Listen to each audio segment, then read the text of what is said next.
Be the voice of those who can't say stop, who can't say that hurts, who can't say I'm afraid to die. Be the voice of the animals. Animals don't have a voice, so you'll never stop hearing mine.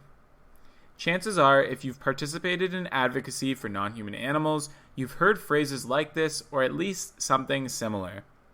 Today's video aims to examine whether it's appropriate to refer to other animals as voiceless, and the consequences of doing so.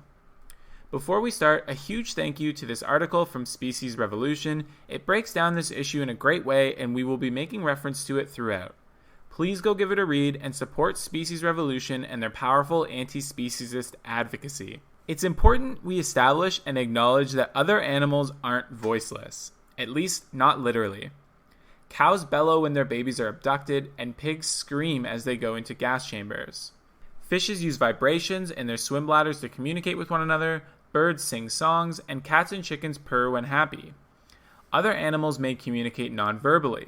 While some of these forms of communication may not be what we traditionally call voices, it's important we recognize the legitimacy of nonverbal communication and the legitimacy of communication beyond the human species.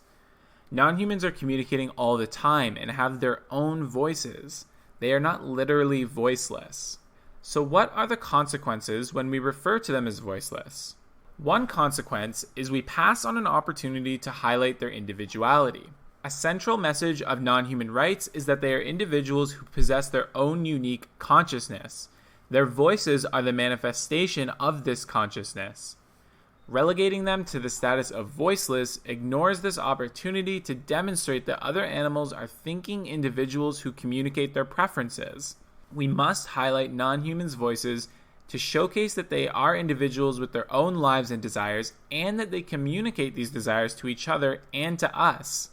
The issue is not whether they have a voice or not, it's whether humans are listening. Calling other animals voiceless undermines their individuality and agency.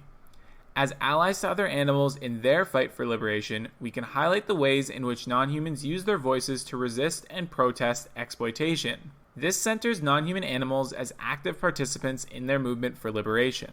Here's an excellent quotation on this topic. Animals consistently voice preferences and ask for freedom. They speak to us every day when they cry out in pain or try to move away from our prods, electrodes, knives, and stun guns. Animals tell us constantly that they want out of their cages, that they want to be reunited with their families, or that they don't want to walk down the kill chute. Animals express themselves all the time, and many of us know it. We deliberately have to choose to not hear when the lobster bangs on the walls from inside a pot of boiling water, or when the hen who is past her egg-laying prime struggles against the human hands that enclose her legs and neck.